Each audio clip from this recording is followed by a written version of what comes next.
The waiting room was cramped, stuffy, and poorly lit, but none of that seemed to bother Isadora Matos. She was used to discomfort. Life had never offered her silk cushions or smooth roads. She grew up between spreadsheets, debts, and phrases like, "This isn't for you," said with that condescending tone from people who carried names far too heavy.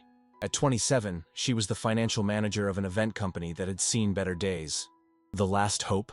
A mysterious investor who, according to her boss, could save the business. But what Isadora didn't expect was that this meeting would change everything. Absolutely everything. The clock read 10:14 when the door opened, and a tall man entered, dressed in a suit that probably cost more than 3 months of Isadora's rent. He didn't smile. He didn't introduce himself. He simply scanned the room until his eyes landed on her. And in that exact second, she knew. It hit her like a punch to the stomach. It was him, Gaetano Bellini, the unbearable boy who lived in the mansion on the corner, the arrogant heir who used to laugh at her patched clothes when they were kids, the same one who once stuck gum in her hair during a school trip and laughed as if he had won a war. He looked different now, more mature, colder, but the look in his eyes, the same, arrogant, piercing, challenging. Isadora swallowed hard and adjusted her blouse. She wanted to get up and leave. She wanted to spit out everything she had swallowed in silence over the years. But she stayed, because now she needed this deal. She needed to save the company. She needed to prove she was bigger than all of this. The silence was broken by a snap of fingers. Gaetano sat at the table and opened a leather folder. His movements were calculated, as if every second was too valuable to waste. He looked straight into her eyes and, with a voice sharp as a blade, said, "Isadora Matos, how much is a lie worth?" She blinked, didn't understand. What did that have to do with rescuing the company? But before she could ask, he slid a document across the table. "Forget the investment. I have a better proposal. For you." She looked at the paper. It was there, in black and white, an engagement contract, with clauses, terms, amounts. A deal that bordered on the absurd. She would have to pretend to be his fiancé for 3 months, attend social events, give interviews to luxury magazines, maintain the appearance of a passionate relationship, and of course, smile for the cameras, all in exchange for a sum that would not only save the company, but also pay off her mother's medical treatment, who had been in a clinic for nearly a year. Isadora felt the world spin. "Is this a joke?" she whispered, clenching her fists. "It's a business deal," he replied, with the tone of someone used to watching people kneel for far less. "I need to appear committed to unlock an inheritance and secure a deal with Italian investors. You have the perfect image. No scandals, no millionaire ex-boyfriends, and irritating enough to make us look like a real couple." She wanted to punch him, but she said nothing. She read every clause, thought about everything she would lose if she said no. She remembered the smell of the clinic where her mother was, remembered the overdue bills, the eviction threats to the company, the sleepless nights, and she remembered, too, who she was now. She was no longer the gum-in-the-hair girl. She took a deep breath and looked Gaetano in the eye. "Why me? Why didn't you hire some famous actress? A model?" He hesitated. For the first time, he hesitated. "Because none of them know me like you do, and I need it to look real. I need someone who can look at me with rage, with contempt, with that intensity. You're the only one who can convince my family that someone like you would actually agree to marry me." The answer was both a punch and a compliment. It was cruel and revealing at the same time. Isadora bit her lip. She hated to admit it, but he was right. The chemistry between them, even if fueled by resentment, was real, explosive, tangible, and maybe that was what made it all even more dangerous. She signed the contract, without a smile, without a word.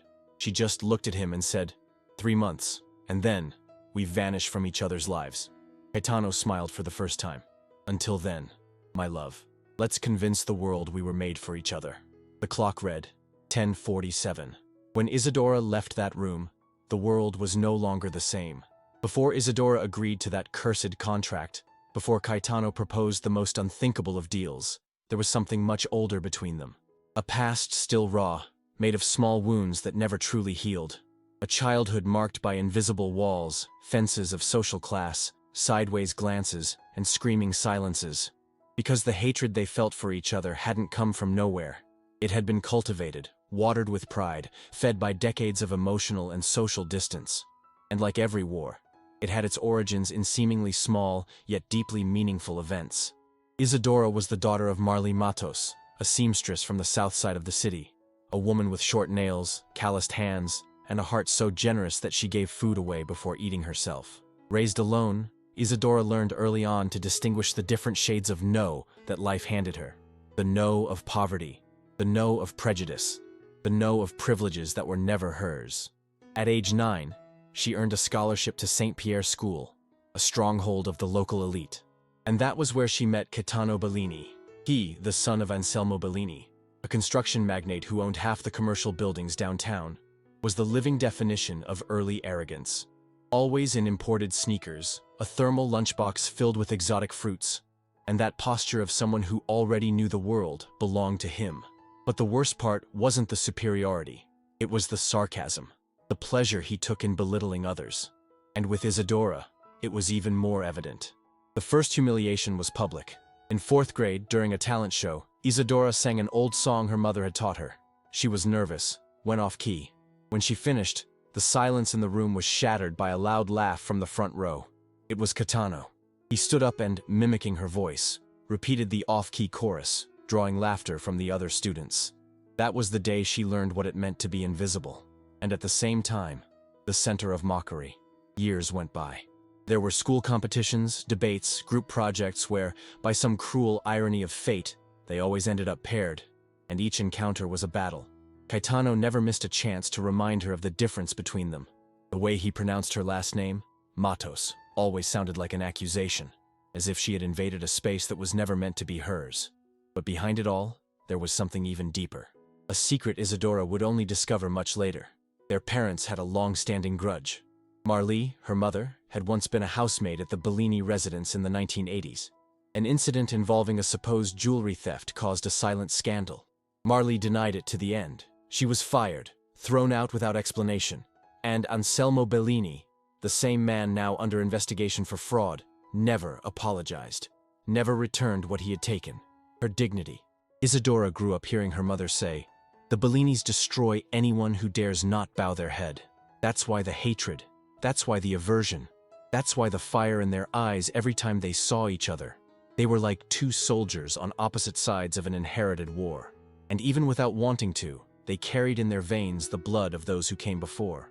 In high school, there was an episode that left a deep mark on both of them. During a theater project, they were forced to rehearse a romantic scene together. The teacher insisted. It was part of their grade. During rehearsal, Gaetano made a joke. He said he would never kiss someone like her. The tone of contempt hurt more than if he had kissed her, and then rejected her. Isadora looked him in the eyes with tears, but didn't cry. She swore then that one day, she'd make him eat every word. But life is ironic. Years later, there they were, face to face, with a contract demanding precisely what they had always despised in each other: intimacy, affection, closeness. It was as if fate were mocking them. And although the past was buried under layers of resentment, it came back as an echo with every glance, every forced touch, every rehearsed smile. Because the wars that begin in childhood rarely end in adulthood. They just change battlefields. And now, the battlefield was the heart. The Bellini mansion was as disproportionate as the unfulfilled promises surrounding that surname.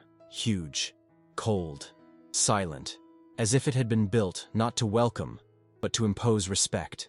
The polished marble floors reflected the emptiness of a house where luxury screamed, but affection was mute. Isadora climbed the steps of the central staircase with steady steps, even though her legs trembled inside. She knew that place was enemy territory. She knew every painting on the wall, every strategically placed floral arrangement, carried a story that wasn't hers. And even so, she was there, pretending to belong, pretending everything. The door to the main hall opened as if following a scripted scene. And there he was, Gaetano Bellini, standing in front of the lit fireplace, arms crossed, wearing a dark wool sweater that clung to his body like it had been sculpted on him. His eyes locked on hers. No words, no smile. Just that look. The same look that had followed them through the years, witness to school fights, heated competitions, mutual humiliations. But now, there was something different. Less anger, more curiosity, less sarcasm, more tension. Isadora stood before him with what was left of her dignity. "I hope your grandmother is enjoying this spectacle," she said, not breaking eye contact. "Because if this is really meant to convince her, you'll have to act better." Caetano raised an eyebrow. "You've always been good with sharp words, but you'll need more than that to survive here." She didn't back down. This was emotional minefield territory, but Isadora knew the rules of war well. The contract required the two to live under the same roof, share schedules, attend events as a passionate couple. And that meant coexistence. Too close. Too alone. The first shock came at dinner that night. The Bellini family gathered around the long oak table. The matriarch, Donna Costanza Bellini, a woman with a hard stare and soft voice, made a point to watch every gesture between the two. Isadora felt her gaze like a cold blade on her skin. She smiled falsely, touched Caetano's hand with her cold fingers, and he, surprisingly, responded. He squeezed her hand beneath the table. No irony, no theatrics. A subtle gesture, but firm. Later, in the hallway, Isadora nearly tripped over her own thoughts. "What was that?" she asked, not hiding her irritation. Caetano leaned against the wall, wearing that half-smile of someone who knows they're in control. "The role of engaged lovers. You think you're the only one who knows how to pretend?" She wanted to say something cruel, something that would hurt him as much as he had hurt her before, but the words didn't come, because in that moment, the memory of his touch still lingered on her skin, and that scared her more than any insult. The following days were a silent dance between confrontation and surrender. At each new event, photos were taken, journalists asked for details about their romance, smiles were faked. But there were moments, brief, almost imperceptible, when the looks exchanged between them said more than any act. A silence in the car after a press conference. A breakfast where he made her tea exactly how she liked it, without asking. A moment when she adjusted his tie before they left, and her hands lingered just a second too long on his chest. Nothing was said, but everything was felt. Until one particularly rainy night, Isadora had a nightmare. She dreamed of her hospitalized mother, of a childhood marked by rejection, of Caetano's laughter echoing like mockery. She woke up breathless, left her room and went down to the kitchen. And there, in the dark, he was, sitting, drinking wine. "Can't sleep?" he asked, without looking at her. She hesitated, then approached, sat beside him. The two sat in silence, listening to the rain. "I hate this," she said suddenly. "Hate what?" "This feeling that I'm selling who I am to pay the price of survival." Caetano slowly turned his head and looked into her eyes. Not with arrogance, not with mockery, but with something she had never seen in him before.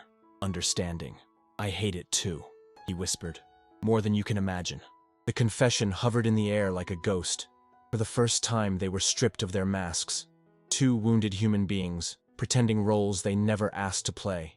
And it was in that moment, without touches, without kisses, without vows, that something began to break. The wall between them trembled. A crack, a warning. It wasn't love, not yet, but it was no longer just hate. The mansion now felt smaller, not because it had physically shrunk, but because it was filled with shared silences, restrained gestures, and unspoken words that echoed through the hallways like whispers of something no one dared to name. The forced cohabitation between Isadora and Caetano turned every moment into an electric tension field, where even the simple act of passing each other on the stairs felt like a duel between the performance and what was beginning to bloom deep within the chest. The contract was clear. They needed to convince the press, the investors, and most of all, the Bellini matriarch, that they were in love. They were to live together, share public moments, interact naturally. But what no one warned them, and what neither of them foresaw, was that little by little, pretending affection would begin to hurt more than admitting real feelings. In the very first week, a photo shoot for a high society magazine became a trial. The photographer directed them as if they were a real couple. "Closer, Isadora. Hold his hand, Caetano. Look into each other's eyes, as if you're about to kiss." And that was it. That was the moment when the world seemed to slow down. Isadora's gaze met his, and for a second, she forgot about the crew around them, about the contract, about the lie.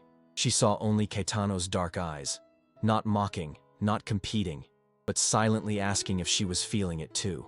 The kiss didn't happen, but the photographer would swear it did, judging by the heat he captured in the images. And Isadora, seeing herself printed on the magazine pages with the gaze of a woman in love, felt her stomach twist. Not from disgust, from fear. Their routine continued, and each day brought a new emotional challenge. There were breakfasts, where he always appeared well-dressed, impeccable, and she, despite trying to stay composed, couldn't ignore his eyes drifting over her features still swollen from sleep. There were tense lunches, where they exchanged jabs about politics, books, or movies, but beneath the arguments lived a pulsing desire to provoke, just to see how the other would react. One night, she entered his office to ask for his signature on some papers related to the engagement business. He wasn't wearing a jacket, his sleeves rolled up, collar open, and for a moment, Isadora hesitated. Not from shame, but because there was something profoundly intimate in that setting. A powerful man, but exhausted. An enemy who, for the first time, looked vulnerable. Caetano signed the documents and looked at her. "Did you know my mother hated the way my father treated people?" he said, out of nowhere. She promised I wouldn't become like him. She stared at him, surprised by the sudden openness. For the first time, Caetano was speaking of his past without armor. "And what happened?" she asked, her voice barely audible. The promise she made didn't survive his silence. That sentence echoed in Isadora's mind for days. She began to see him differently. She began to realize that, behind the sarcastic and controlling man, there was a boy who had learned early on to defend himself with arrogance. And that thought disturbed her more than it should. On a Saturday, they were invited to the wedding of the daughter of one of Bellini Construction's partners. It was the first time they'd be attending a formal event as a couple since the beginning of the contract. Isadora spent hours getting ready. She wanted to be worthy of the moment. When she descended the staircase in a fitted wine-colored dress, her hair cascading in soft waves over her shoulders, Caetano stopped breathing for a second. He said nothing, but his eyes? They said everything. At the party, they smiled, danced, laughed as if they were in love. But there was something in the air, something burning. When the music slowed and he placed his hand on her waist, Isadora felt every inch of her body shiver. It was as if all the memories from the past, the anger, the pain, the sharp words, had become embers now burning silently between them. After the event, inside the car, she broke the silence. "We're taking this lie too far." Caetano didn't take his eyes off the road. Maybe the problem is that part of it doesn't feel like a lie anymore. That sentence stayed with her all the way to her pillow. And when she closed her eyes that night, Isadora realized the greatest risk wasn't the contract being discovered. It was her heart, forgetting that all of this began as a performance. The Bellini mansion was made of marble, gold, and silence. But no silence was deeper than the one surrounding the true reason behind that absurd contract. Each day, Isadora felt there was more behind the proposal than a simple business maneuver. It wasn't just about convincing the controlling grandmother, or unlocking an inheritance. Something darker, older, and far more painful hovered over that agreement, like a shadow that refused to disappear. And the certainty that Caetano was hiding something grew inside her like a wound that throbs even without being touched. The clues were everywhere, disguised as coincidences. A whispered phone call Caetano always ended whenever she entered the room. A locked folder from the library he carried to his office every nightfall. Documents that mysteriously vanished from the dining room table. And most of all, the looks his grandmother, Donna Costanza Bellini, gave Isadora, as if she recognized her from another time, another life. As if she held some ancestral grudge against her. Determined as ever, Isadora decided to investigate. She could no longer pretend this was just some romantic game. It was her life, her dignity, her name, her story being bargained in exchange for a contract. That night she waited for Caetano to leave for a meeting and, alone in the house, went down to the library. She knew the lock code. She'd seen him enter it a few times. 1908, the founding year of Bellini Constructions. The library smelled of leather and dust. Giant shelves lined the walls, but she went straight to the desk drawer. With trembling hands, she opened the hidden compartment where she'd seen Caetano hide the folder. And there it was. Thick, black, embossed with the Bellini family crest in gold on the cover. Inside, old documents, contracts, letters, receipts. But what caught her attention was a dossier bearing the name Marli Matos, her mother, printed in bold letters. Isadora's heart pounded. There, among the yellowed papers, were records of a sealed lawsuit filed by the Bellini family in the 1980s. Theft accusations, dismissal without rights, a scandal silenced with money and influence. But the most shocking part wasn't the legal documents. It was an unsent letter, handwritten by Anselmo Bellini, Gaetano's father. In the letter addressed to Constanza, he admitted the accusation against Marlee had been fabricated, that the real thief was a distant cousin of the family, and they had used the maid as a scapegoat to protect the Bellini name. It was a confession, a plea for forgiveness swallowed by the matriarch's pride. The letter had never been sent, never read, just hidden, buried like a past no one dared unearth. Isidora stepped back, breathless. Her chest burned from within. All her mother's pain, the sleepless nights, the silent shame, all built on a lie, all caused by that family, by Gaetano. And then, like a blade slicing through, came the realization. He knew. Gaetano had known everything, and still, he had the audacity to approach her, to contract her, to touch her. Rage consumed her, but then she heard footsteps. She quickly put everything away and went upstairs. She didn't want a confrontation. Not yet. She needed time to think, to understand, to hear it from him. And that conversation came the next day, when she confronted him directly. "How long have you known your family destroyed mine?" Gaetano turned pale. He didn't deny it. "Since I turned 18. I found the letter in my father's safe after he died. And why didn't you do anything? Why didn't you reach out to my mother? Why involve me in this farce?" He stepped closer, eyes wet, voice deep and trembling. "Because I grew up hating you for reasons that weren't even mine. Because I was fed lies. Because my family built an empire on people like yours. And when I saw what was happening to the company, when I realized the Bellini name was crumbling, I saw a chance. A chance to give something back. A chance to give you power, visibility, justice." She slapped him, hard, with all the fury of Marlee's daughter, and she left. But that night, alone in her room, holding the yellowed letter and listening to the rain fall, Isidora cried. Not for the past, but for what she was starting to feel for someone who, deep down, was part of the reason for all her pain. And it's in this kind of dilemma that the most dangerous stories are born. There was something cruelly hypnotic about what was happening between Isidora and Gaetano. A thin, incandescent thread kept them bound in a game of provocations where feelings blurred with performance. Technically, they were engaged. A fake engagement, forged on paper, clauses and numbers. But what their bodies had begun to express, there was nothing fake about it anymore. And what their eyes revealed, though neither dared admit it, was already more real than any signed agreement. The weeks became a parade of social events, gala dinners, art openings, charity gatherings. At each one, Isidora appeared dazzling, flawless, like the perfect fiancée of an elite heir. Gaetano, in turn, made sure to escort her with a firm hand on her waist, his smile aligned with hers, his possessive gaze disguised under the mask of chivalry. But behind each carefully rehearsed gesture, the tension grew, until the moment they could no longer hide it.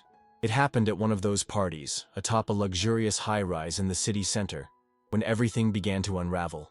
Isidora looked stunning, wearing a deep blue dress that hugged every curve, her hair pinned in a loose bun that left her delicate neck exposed.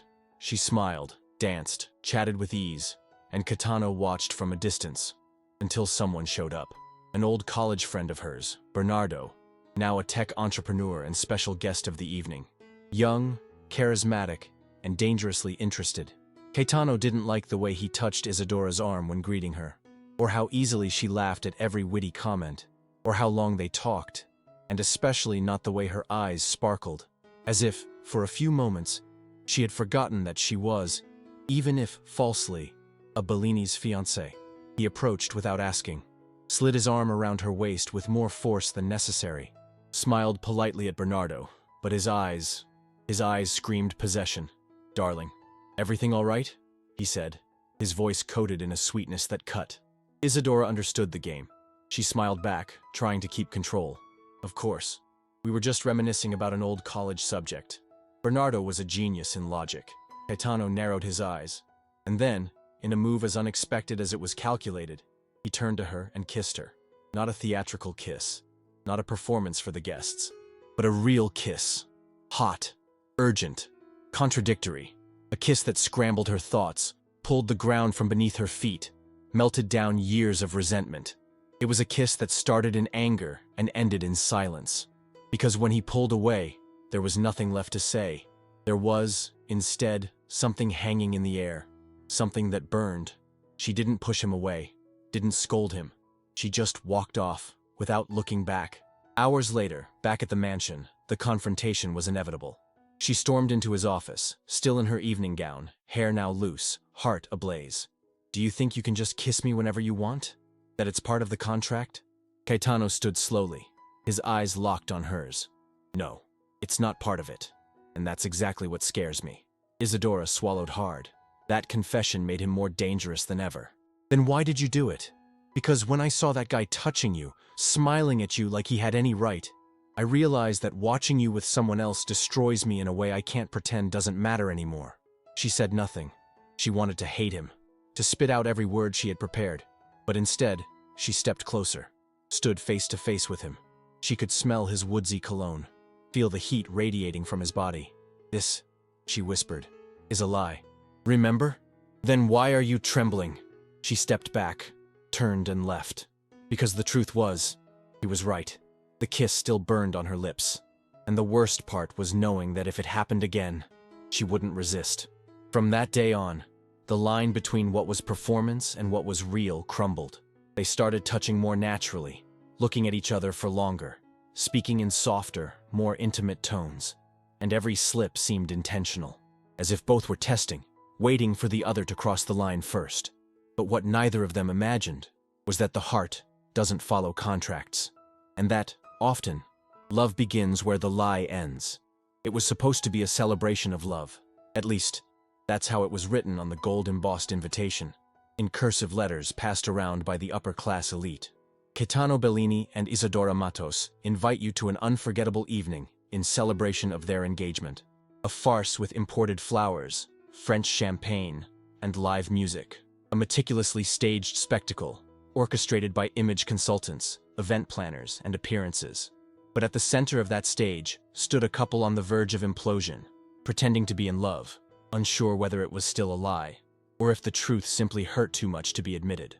Since early that day, the mansion had been transformed into a palace of illusions. The illuminated facade, the garden decorated with thousands of lights and white rose arches, and guests wearing tailored smiles.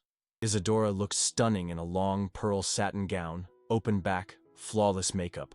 But inside, she felt exhausted, as if she were wearing, in addition to the dress, all the versions of herself she could no longer tell apart. The woman who needed the money, the daughter seeking justice, the wounded girl who still hated and loved the same man. Caetano, on the other hand, seemed even more impenetrable. He moved through the guests with the ease of someone trained since childhood to shine in ballrooms like that. But when his eyes met Isadora's, there was a flicker of vulnerability, a silent plea, as if to say, "See me beyond the mask I wear." The highlight of the night would be the toast and speech by the couple. Isadora had rehearsed the script with her PR team. She knew what to say. But when she took the microphone and faced that crowd of polished faces, something inside her trembled. "Good evening," she began, her voice too steady for what she was feeling.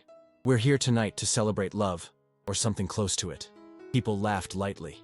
She continued, "When I met Caetano, I never imagined I'd one day be sharing a party with him, let alone a life." His gaze, locked on her, silently begged her to stop. But she didn't. Sometimes destiny puts us in situations that seem absurd. And still, we go along. We fake it. We perform. We play the part. Because we have to. Because there's no other choice. Because something bigger is at stake. The room fell into an awkward silence. Smiles froze. And then she finished. But sometimes, between one false gesture and another, something real slips through. A glance, a touch, a thought that refuses to follow the script. And when that happens, the lie stops being comfortable and starts to hurt. Caetano lowered his head. She saw him close his eyes. Then, with a melancholic smile, she raised her glass. To the improbable, to the uncomfortable, to what wasn't supposed to happen, but did. A timid toast followed. Scattered claps. Many exchanged glances. And when she stepped off the stage, she went straight to the garden, without looking at anyone. Caetano followed a few minutes later. She was sitting alone on a wrought iron bench, staring at the lit fountain. "Have you lost your mind?" he asked, his voice lower than usual. "Maybe," she answered. "Or maybe I'm just tired." He sat beside her.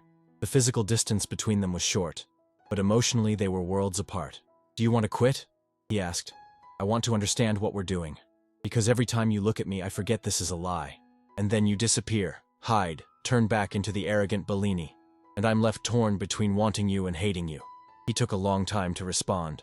The sound of the fountain filled the space between the unspoken words. I look at you like that, he finally said, because you unravel me. Because with you, I don't know how to pretend. And that terrifies me. Isadora looked into his eyes. She wanted to find answers there. But all she saw was a man in conflict, just like her. And then, before either of them could say anything more, Caetano's grandmother appeared. I need to speak with both of you. Now. Her tone allowed no refusal. And in that instant, Isadora knew the night was far from over. Because some secrets prefer parties to be revealed. And deep down, she felt it. Something big was about to happen. Something that might change everything. The ballroom still pulsed with the muffled echoes of the party. But in the west wing of the Bellini mansion, the atmosphere was entirely different. The heavy silence in the library was broken only by the sharp sound of Donna Constanza Bellini's heels on the marble, as she walked in front of Isadora and Caetano, with the threatening slowness of someone about to drop a bomb, and fully aware of the destruction it would cause. She didn't need to raise her voice. She was the kind of woman who could make the world stop with a single look. Her white bun was flawless, her pearl necklace gleamed under the golden light, and her eyes, oh, her eyes. Eyes that saw beyond appearances. Eyes that spotted lies before words were even spoken. Do you think you're fooling me? She said at last, her calmness colder than ice. Do you think I can't tell when love is real? When an engagement is built on lies? Caetano opened his mouth, but Isadora stopped him with a subtle shake of her head. She knew this moment was hers. It had to be. She needed to face that woman with the same strength she'd been forced to cultivate since childhood. And if it is a lie, what's the problem? Isadora shot back without hesitation. Everyone here lives off appearances, contracts, convenience. Why should our deal be any different? Constanza stepped closer, slowly, staring at her like she was a daring insect. Because you don't belong in this world, and you never will.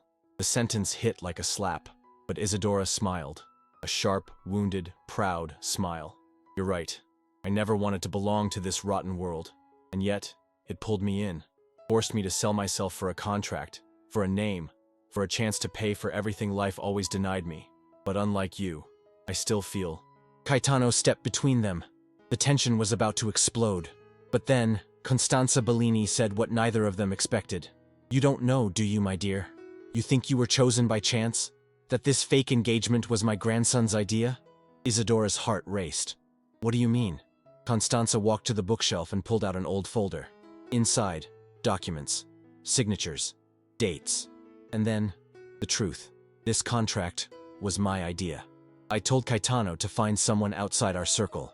Someone like you.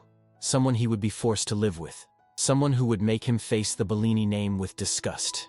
I wanted you, because I knew who you were. The ground disappeared beneath Isadora's feet. The old woman's words echoed like grenades. You chose me because you knew about the past between my mother and your family? She asked, voice breaking. Because I knew only your mother's blood could confront the poison of my husband. I wanted to atone for a guilt. To use you as proof that some redemption was still possible for this damned lineage. But I was wrong. Caetano stood frozen. He didn't know. He had no idea his grandmother had orchestrated everything. And now, more than ever, he felt like a puppet. You used me, Isadora whispered. All of you used me. She left the room without waiting for a reply. The tears fell before she even crossed the hallway. She ran up the stairs, ripped off her earrings in anger, tore off the dress as if it were burning her skin. In minutes, her suitcase was ready. She walked out in silence, passing through the party where laughter and music still echoed, and left through the front door without looking back. Caetano tried to stop her, called her name, ran after her, but she didn't stop. It's over, Caetano. The act is over. The farce is over. The Isadora who stayed silent is gone. He stood still under the dim light of the mansion's entrance, and in that moment, he knew. He hadn't just lost a woman. He had lost his only chance to be better than the name he carried. Isadora's absence wasn't just the lack of her physical presence in the mansion. It was the echo of her halted footsteps, the void left by the sound of laughter that had just begun to settle among the cold furniture of the house. It was the left side pillow without perfume, the coffee no longer sweetened, the hallway that seemed longer and darker since she left. The silence was no longer comfortable. It was painful, sharp, and above all, condemning. Because in that emptiness, Gaetano Bellini was finally forced to face himself and all the masks he had worn to avoid loving. Isadora vanished without a trace, turned off her phone, disappeared from social media, quit her job at the event company and stopped answering friends. The only thing Gaetano received from her was a letter, delivered by an anonymous courier, unsigned. A simple sheet, with few words and too much pain. You taught me that even a lie can look like love. But you also proved that even love, when born from pain, can become a curse. I chose to love myself first. Don't look for me. And he didn't. At least not at first. Out of pride, out of fear. Because he didn't know how to face someone who had had the courage to leave.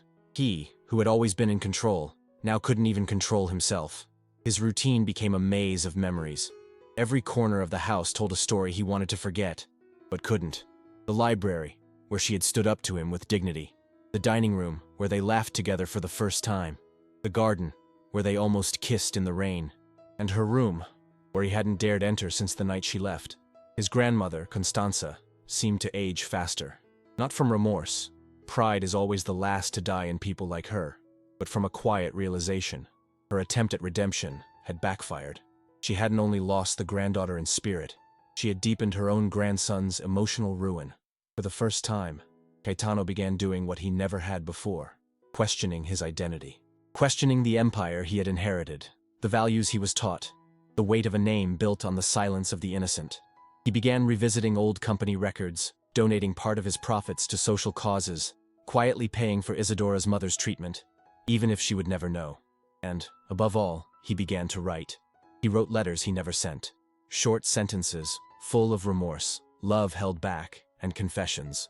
He kept them in a wooden box, as if one day it might be possible to hand over his patched-up heart to her. Meanwhile, Isadora tried to rebuild her life far away. She rented a small studio in the old neighborhood where she grew up, sewed party dresses to survive, rekindled friendships with old classmates, visited her mother every day. But no matter how much she smiled in public, there were nights when she cried in silence, hugging her pillow, wishing everything had been different. Because deep down, she hated Gaetano for making her love him so much. She tried to forget him, tried to hate him, tried to convince herself that none of it had been real. But it was impossible to forget the way he looked at her in silence, the fingers intertwined with hers at events, the stolen kiss on the rooftop, the whispered words spoken in fear of being true. Isadora was no longer the woman who accepted contracts out of desperation. But she wasn't the same woman who could pretend she felt nothing either. It was on a gray afternoon that she heard, through a mutual friend, that Gaetano had given up part of his shares in the company and opened a legal support institute for women victims of injustice. At first, she thought it was a PR stunt. But after investigating, she found out he didn't even give interviews. He did it all in silence. As someone who tries, through actions, to apologize for what words could never express. That night, Isadora walked alone through the street where it all began. Passed by the school they once attended, the newsstand where they used to buy candy as kids, the corner where, at 14, he had once called her a disgrace to a noble neighborhood. And she realized just how much had changed, and how much she had changed too. The love she felt was no longer blind, romantic, naive. It was a love that had been hurt, mature, and yet alive. She didn't know if she would forgive him. But she knew the silence between them was no longer enough. And when silence is no longer enough, something has to happen. It was raining when Isadora returned to the Bellini mansion. A soft, persistent rain that washes the streets with the same delicacy it uses to cleanse the soul. Without fanfare, but with resolve. She didn't call. She didn't write. She sent no warning. She just appeared, wearing a gray coat, her hair tied back, her eyes marked by the intensity of someone who had crossed deserts of sorrow to stand there, in front of the gate that, for so long, symbolized pain, and perhaps longing. The staff member hesitated when he saw her, unsure whether to announce her arrival. But he didn't need to. Gaetano appeared on the porch as if he had sensed it, as if his soul had been on constant alert since the day she left. The look in his eyes upon seeing her was one of disbelief, as if he feared it was a dream, and that blinking might make her disappear again. Isadora stepped forward, then again, and then, without saying a word, stopped before him. They stood face to face, but there was an eternity in their silence. Did you know I'd come? She asked, her voice choked, yet steady. I hoped. Every single day. Silence returned, heavy, but not like before. It was a silence asking for space, preparing sacred ground. I read about the Institute, she said, about what you've been doing, and I know it's not for show. I know because you didn't want anyone to know. He nodded. It doesn't change the past, Isadora. Nothing will. But I had to start somewhere, and it was the closest I could get to justice. She lowered her eyes, and for a moment, Caetano felt fear. Fear she might say it wasn't enough, that it was too late, that the love that once bloomed was now just an emotional corpse. But then, she surprised him. I came back, not because I've completely forgiven you, but because I realized I didn't want to spend my life trying to forget you. She took a deep breath. I came back because I miss you, and because I'm tired of pretending I don't. Caetano stepped closer, slowly, as if he didn't want to scare happiness away. I've never loved anyone like I loved you without realizing it. And when I realized, it was already too late. It's not too late, she interrupted. We're still here. He reached out his hand, as someone who offers what's left of himself, as someone stripped of all pride. And she took it, as someone who accepts a love that isn't perfect, but is real. They embraced right there, in the rain, on the porch where lies turned to truth, in the very house where hate once bloomed, and now, love was beginning to reign. No contracts, no clauses, no pretense, just two exhausted souls who had finally found each other. The kiss came like a promise, slow, full of pain and longing. A kiss that sealed not a fairy tale, but a story of accepted scars, of truths faced, of possible new beginnings. That night, they slept together, not out of obligation, but out of choice, for the peace of sharing the same bed, knowing that, this time, there was no lie between them. Love, at last, had defeated pride, and when that happens, nothing else matters. The weeks that followed Isadora and Caetano's reunion were anything but easy. Yes, love had survived, but it was covered in ashes, and rebuilding it required more than passionate gestures or heated nights. It demanded courage, vulnerability, a fresh start, and above all, truth. Because now there were no more clauses to fulfill, no expiration dates. All that remained was what they could, and wanted, to build together, from the ground up. Caetano was the first to propose. Not a contract, not a ring, but a symbolic pact. On a quiet Sunday morning, he invited Isadora for a trip outside the city. He took her to a silent field, where the mountains touched the sky and the air smelled of renewal. In the car's trunk, he brought 2 chairs, a simple wooden table, and a bottle of wine he had chosen himself. No label, no pretense, just wine. When they sat down, he pulled out a small box. Inside, 2 blank sheets of paper. I don't want this to feel like an attempt to redeem myself, he began, eyes fixed on hers. I want it to be what it really is, the gesture of someone who loves you and doesn't want to lose you anymore. She stayed silent, listening. Write what you want from me, what you need, what you expect, and I'll do the same. Then we'll exchange them. And if we still want to keep going after reading them, then let's start for real. Isadora hesitated, but she took the pen. She wrote calmly, from the heart. Words she didn't even know still existed inside her.